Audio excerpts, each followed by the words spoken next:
بسم اللہ الرحمن الرحیم۔ السلام علیکم دوستو، اگر کوئی عورت اس کا بچہ دودھ پیتا ہو اور اس عورت کو دودھ کی شدید کمی ہو، بچے کو دودھ پورا نہ ہوتا ہو، اس کو اتنی دودھ کی کمی ہو کہ وہ بچہ اکثر بھوکا رہ جاتا ہو، تو اس کے لیے اکثر عورتیں مختلف ٹوٹکے کرتی ہیں تو ان کا دودھ پورا نہیں ہوتا۔ تو آج میں آپ کو ایک وظیفہ بتانے والا ہوں، یہ عمل بتانے والا ہوں، انشاءاللہ تعالی اس کی برکت سے آپ کو دودھ کی فراوانی ہو جائے گی اور آپ کا بچہ بھوکا نہیں رہے گا۔ دوستو، آپ نے اس طرح کرنا ہے، باوضو ہو کر کسی ایک وقت کو آپ چن لیں اور اس وقت میں آپ نے ایک عمل یہ کرنا ہے، اپنے سامنے پانی کا ایک گلاس رکھ لینا ہے اور اس پر آپ نے 300 مرتبہ پڑھنا ہے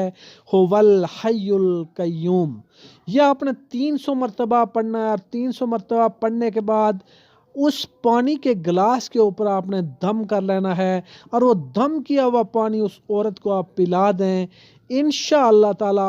دودھ کی کمی دور ہو جائے گی، دودھ کی فراوانی ہوگی اور آپ کا جو بچہ اکثر بھوکا سو جاتا تھا، انشاءاللہ تعالی آپ کا بچہ بھوکا نہیں سوئے گا، اس کو دودھ کثیر تعداد میں ملے گا۔